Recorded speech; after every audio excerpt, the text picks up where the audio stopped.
Chapter 24. Wilkes watched the alien rip Bueller apart. He yelled into the comm, "Blake, get down!" He slapped the fire controls for the robot guns trained on the mouth of the alien hive. He saw the edges of the entrance light with tiny flashes as the 20-millimeter expended uranium slugs chattered against the walls inside. Having a specific target, the robot gun hosed it in bursts of 20, S-shaped patterns from top to bottom, stopping a meter or so short of the ground. The gunfire chopped the alien into pieces, blowing the shattered parts back against the hive like a swat from a giant steel broom. The fire computer locked in the shape of the alien and shut the gun down, waiting for more targets that looked like him. Billy screamed. She was looking at the viewer, and it was dialed up so she couldn't miss what Bueller was. The ancillary nodes of his digestive system hung from his torso. White polymer circulating fluid oozed over everything. Where a human would be soaked with blood and painted bright crimson, Bueller was drenched in milky froth. Tubules, shunts, circulatory lines, all splayed from the ruined android body. Billy screamed again, a wordless cry. Wilkes knew then she'd never suspected. "Billy!" She kept yelling. He didn't have time for this. Over her din, he yelled into the comm, "Blake, move it! Stay low! You're clear to 1 meter only!" The computer triggered the robot gun again. Wilkes only saw the alien for a second before the things were punched back into the mound. Blake moved, but the wrong way. She crawled back to where Bueller lay, staying under the gun's field of fire. "Blake, goddammit!" Billy screamed again. Wilkes slid the control chair over a meter, reached out, slapped Billy's face. Her screams stopped as if cut off by a laser harvester. "He's alive!" Blake said over the comm. She hoisted the terribly wounded android onto her back and crawled back to where the crewman lay. "Oh God! Oh God! Oh God!" Billy said. Wilkes lost it. "I tried to fucking warn you. I tried to keep you away from him. You wouldn't listen to me. Yes, he's an android. The whole platoon. All of them. They're all androids, created for a mission like this. How do you think they managed to breathe that thin air and keep going?" Billy stared at the screen, not blinking, not moving. Blake zigzagged, cleared the APC's gun line, and stood, Bueller still on her back. Half of Bueller. The crewman was right behind her. "That's why they had to go back into the mound," Wilkes said, feeling very tired all of a sudden. "They couldn't let all the humans die.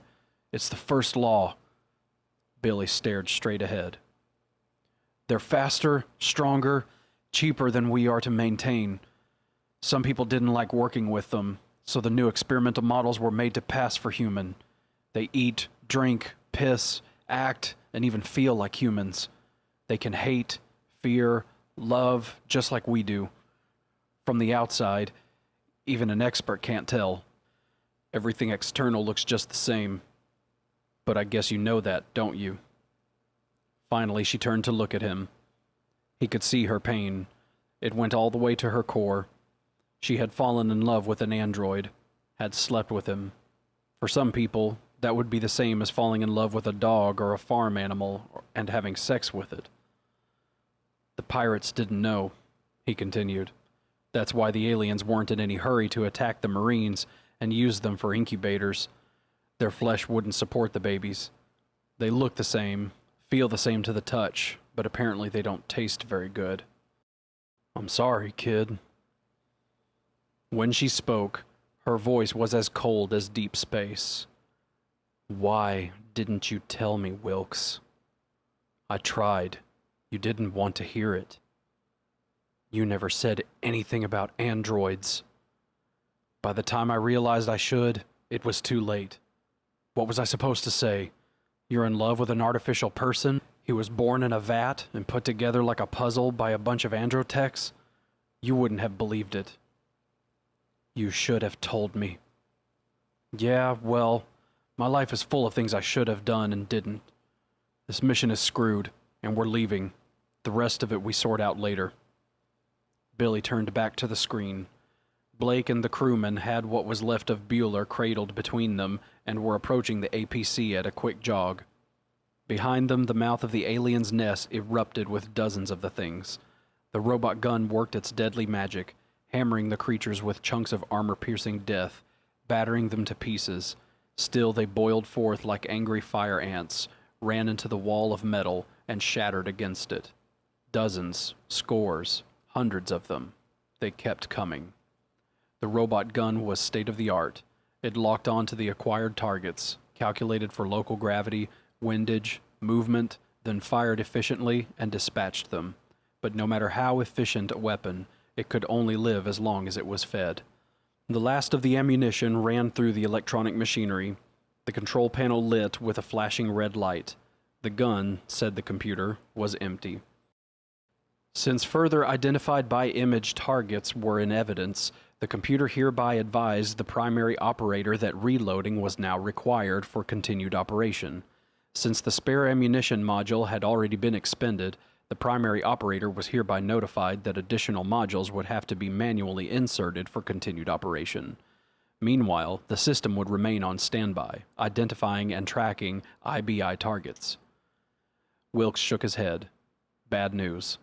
The APC had shot up all the ammunition it carried. Nobody had figured a lot of air-to-air combat would be happening on this mission, and the aliens kept bounding out of that damned nest like giant black termites stoked on steroids and amphetamines. Must be 50 of them heading toward the ship, despite all the ones the gun had blown away. More of the things climbed over the piled bodies as he watched. Time to leave. Blake and the crewmen and Bueller were only 50 meters away from the ship. Wilkes ordered the outer hatch to open. "Triple time, Marines," he said to Blake. "There's a shitload of company behind you coming up fast, and I want to shut the door real soon now." They were close enough so Wilkes could see their expressions now. The crewman turned and looked over his shoulder, and apparently didn't like what he saw. He was the limiting factor. Blake could run probably twice his best, even carrying Bueller. The crewman speeded up, and Blake matched him. For no reason he could think of, Wilkes was reminded of an old joke, one that he'd heard of as a kid, about sheep herders. "Come on, guys. What say? Let's get the flock out of here." Billy was numb, all the way to her soul. Wilkes had slapped her, but she couldn't feel anything but a little heat where his palm had struck. Lies. It was all lies. Everything. How could Mitch have done it? Why hadn't he told her the truth? Boot steps clattered up the entry ramp.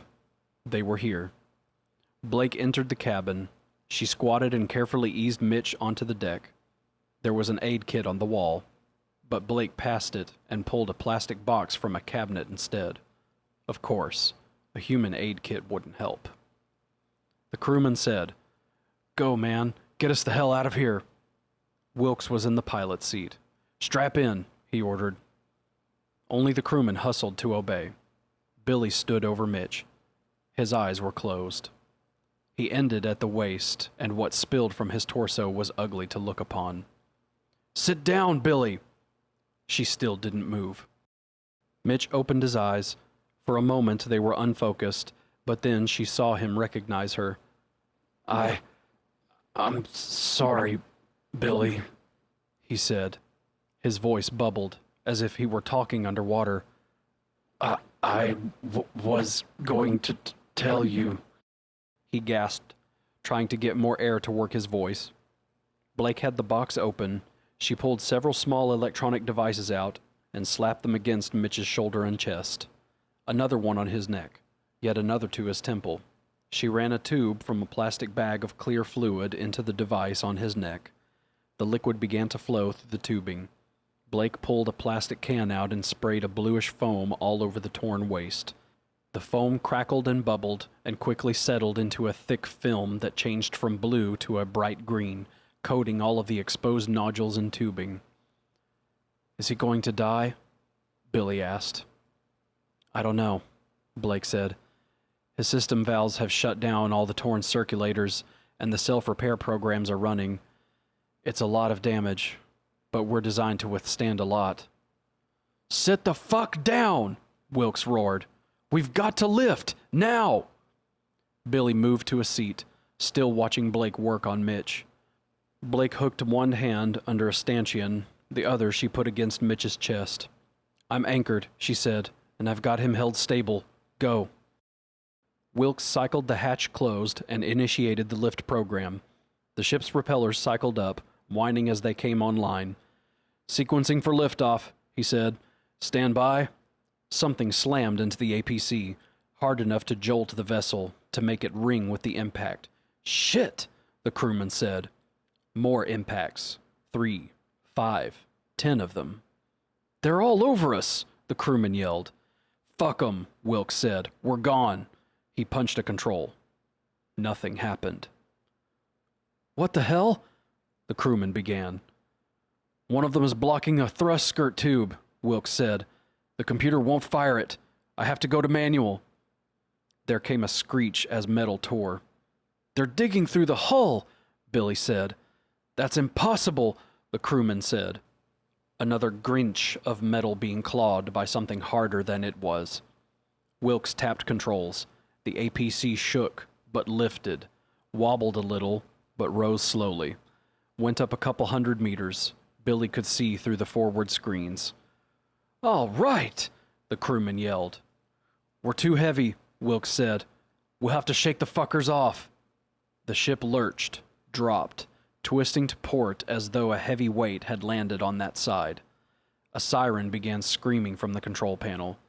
Wilkes worked frantically, hands dancing rapidly back and forth. The APC began to level, but it continued to settle.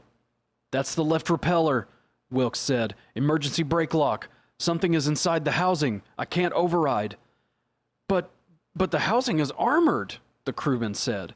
"The intake is protected by a finger-thick wire mesh," Wilkes said. "But something went through it. The computer knows the danger.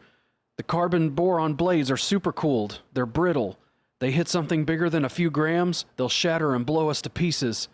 I can't compensate enough with the other repellers to get us into orbit. We'll have to land and clear the housing." "You mean go outside?" Wilkes stared at the crewman. "Unless you got a better idea." "Oh, man." Thumping continued on the hull. More squeals as the metal bent or gave up the fight. Billy stared at Mitch. He looked at her, his eyes clear. She didn't know what to say. She'd lain naked with this man. No, not a man. An android. Had shared her body with him. Had told him her secrets. Had given him her truth, for whatever it was worth. And he had responded as a man, but he had also kept from her the biggest truth of all. As she watched him lay there, possibly dying, she felt outraged, felt sick, felt that if she never saw him again it would be too soon. And yet another feeling stirred deep inside her mind, at the threshold of her perceptions. It was a feeling she could not deny, despite what he had done.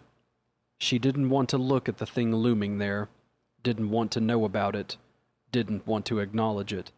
She tried to close the door between her and that stirring, to make it go away, but looking at him, she couldn't. Well, it didn't matter.